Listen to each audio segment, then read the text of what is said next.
Did you know that before Jurassic World revived the franchise, there was a completely different vision for its future?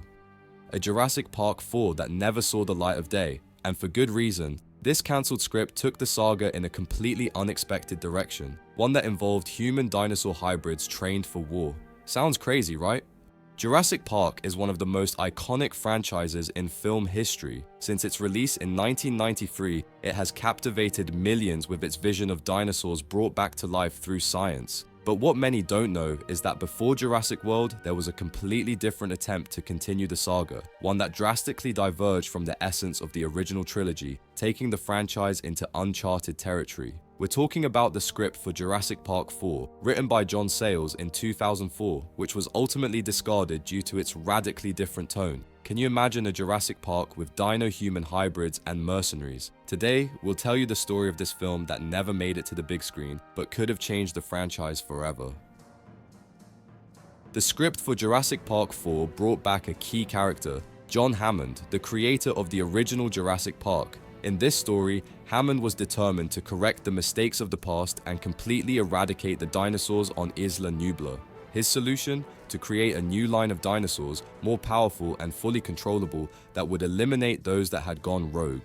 To achieve this, Hammond hires a former Marine named Nick Harris. His mission? To recover the DNA samples stolen by Dennis Nedry in the first movie, which had been lost on the island. This initial premise seemed to stay true to the spirit of the franchise, but soon the story took a completely unexpected turn.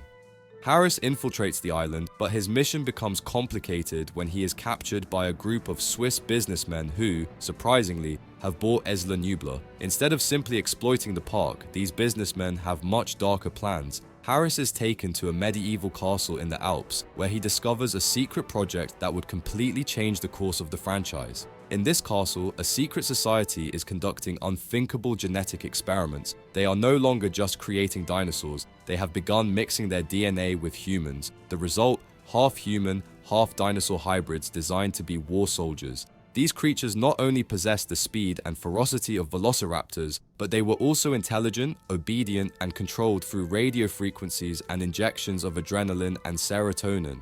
Harris is forced to train these hybrids, which were not only extremely strong and fast, but also equipped with armored suits and weapons fused into their bodies. One of the most striking designs featured a raptor-human hybrid with a cannon on its arm, something that seemed straight out of a science fiction movie. These hybrids were used in military operations, ranging from counter-terrorism to fighting drug cartels. The idea of dinosaurs as weapons of war drastically deviated from the essence of the franchise, but in the script of Jurassic Park 4, it was the central focus of the story.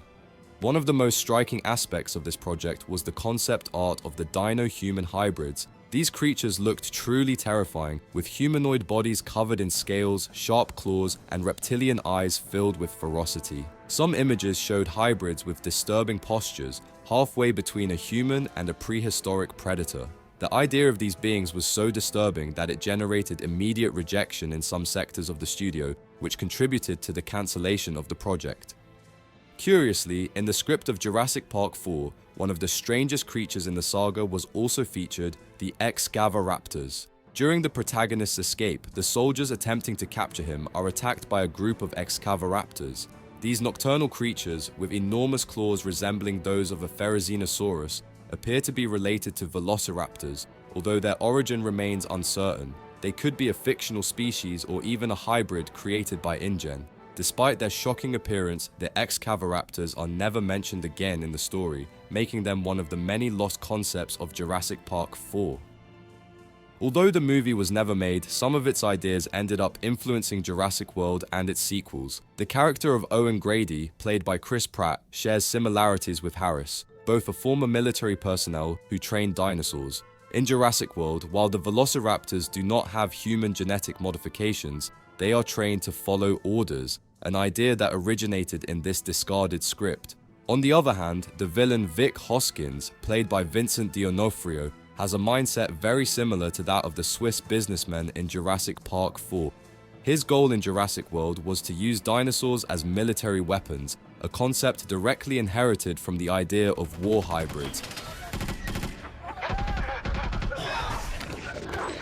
Even the Indominus Rex and the Indoraptor are remnants of this scrapped project. While they are not human-dinosaur hybrids, they were genetically engineered to be killing machines, combining DNA from various species to create unstoppable predators.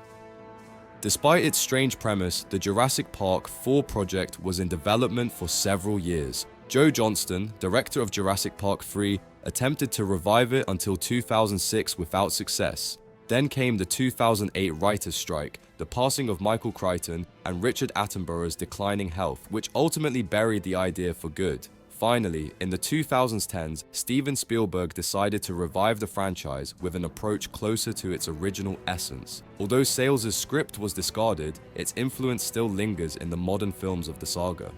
The discarded script for Jurassic Park 4 is one of the strangest and most fascinating stories in the franchise. Although it never came to fruition, it left a mark on the future of Jurassic World. It shows us how an idea can morph over time, evolving into something completely different. Would you have liked to see this version on the big screen, or do you think it was better that it never got made? Let us know your thoughts in the comments, and don't forget to subscribe for more content about the Jurassic Park universe.